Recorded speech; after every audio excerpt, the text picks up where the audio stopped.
Yo, what's up, guys, and welcome back to another episode of Weekend League. This game is probably my most perfect game yet.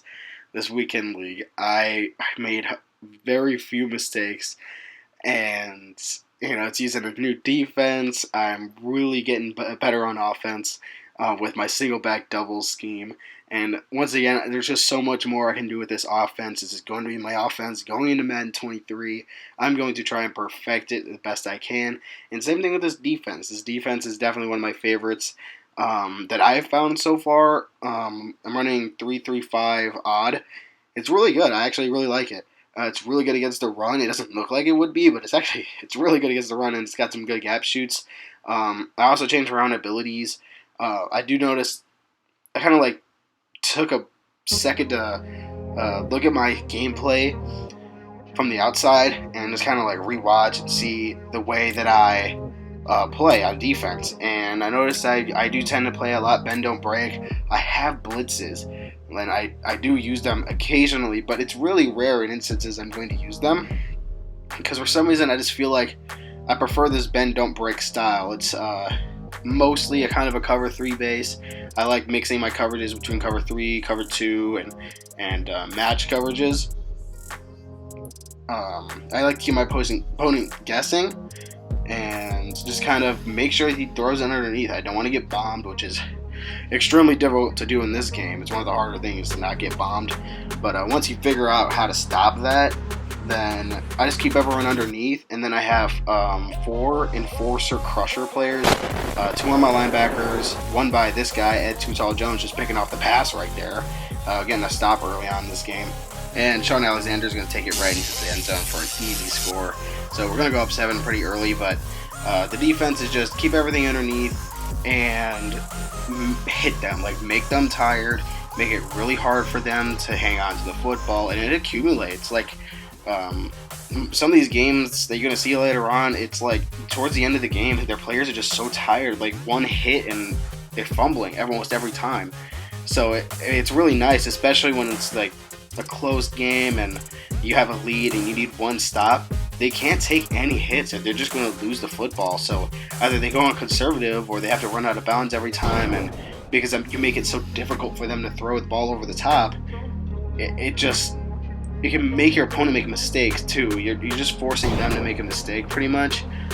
And it's also really good when he gets the goal line area. As you see my opponent, it's he's taking his checkdowns, and the second he gets to this area, inside the 20-yard line, the second he gets to the red zone, it's going to be pretty difficult for him to score. I just try and keep everything underneath. So at this point, now it's okay, cool, he just threw a 1-yard pass to the flats right there. Keep hitting him, keep tackling him, and eventually he's going to make a mistake. He has to run play after play. He's running hurry up. He's rolling out to his right side, under pressure. He finds the outside. Bam! He gets hit by Charles Young, new pickup, by the way, at corner spot. Puts him down to 1. Boom, another hit. And this is what I'm talking about. This goal line stand, I have the gap shoot right here. So 2nd and goal, he's coming out in a heavy set. He's just going to try and punch it in, mix up the runs on me. He's running stretch again. And luckily, Benson Mayawa is there. And he gets an insane tackle animation to stop him at the 1-yard line. Hurry up again. 3rd and goal, he's coming out back in a heavy set. In this play action, you can tell he handed off with the wrong hand, so I wasn't really fooled by that one too much. And then he gets sacked immediately because I have contains. I had a feeling he was going to pass. 4th down and goal. Boom, throws it right at Ed Too Tall Jones. He gets his 2nd interception of the game. Too Tall's going to run and try to make him miss. But this guy actually has a pretty good tackle stick. He's going to use the strafe mechanic, which not a lot of players use. Even good players, they don't use that mechanic. And they really should, because it was pretty good. He was able to stop me there. A lot of players would have just dove after a swerve the first time, and he actually was able to stop me and make me play offense. So right there, tried going for a bomb on 2nd down. Love my play action bombs on 2nd down and short. It's the best time to do it, man. You don't get it, you just come back and you do this on 3rd down. Aim for the wheel, bam, truck a man, get a 1st down, pretty easy. And then next play, we're just going to run it up the middle again, try to keep that balanced attack going. This is why I got Sean Alexander, man. I switched off Edward James. Just Sean Alexander, he fights, he falls forward, bro. 8-yard run. We're going to go right back to him, 1st down again. And then this really opens up my options. Right here, I like being a little conservative around this spot. I will take my shots right here. I'm going for that my personal favorites concept with this the slant across with the crosser. He can't keep up with Josh Gordon, and we're gonna walk in for the easy score. We're gonna go up 14 pretty early here, and I just love that, man. And I can keep conservative, and I can take a field goal there, and I'll be up 2 scores, and that's all I really ask for right here. We're gonna give up a deeper pass here on first down. Again, I'm not trying to do that. I'd much prefer him take the flats there, so I do have to adjust. I had to adjust quite a bit my zone drop depth this game, between like 20 and 25 yards. Sometimes they're 2 over the top, sometimes they're 2 underneath. And dude, right here, I don't even know how he doesn't fumble. Like, let's watch this again. He catches it, jurtles to the left side. It gets hit by my Jimmy Graham with Enforcer Crusher, but it doesn't activate, and he just doesn't fumble the ball. He's not going to get tired because I didn't click on in time to hit him. I still think you should not be churtling into hits that look like that and honestly be fully on the ball, but it's alright. I guess it is a tight end, so you probably got a little bit better hands than any receiver trying to do that or something, but I'll give him the benefit of a doubt. Either way, still think I should have had that. Right here, he's hitting with these seam route like wheels. They're pretty good. I do end up adjusting for this throughout the game, but he was definitely toasting my cover 3 with that. He tries to go for it again. He threw it a little bit too early here. If he had just waited a little bit longer for his guy to like kind of settle, because I don't think that was a wheel. I think he was like in a sit route. And then very next play, he comes back, he throws it, gets lurked by Jordan Brooks, and we barely get caught by his Cam Newton. I thought we were out of there, but we're going to take it over here to the end of the half here.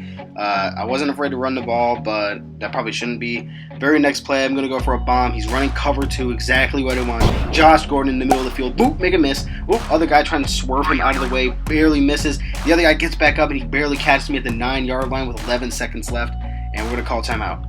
And we still have timeout, so I'm going to run the ball, misdirection, cut it back, right between the safeties, man. He should have been single high safety. That probably would have stopped it, but he came back out in Tampa 2.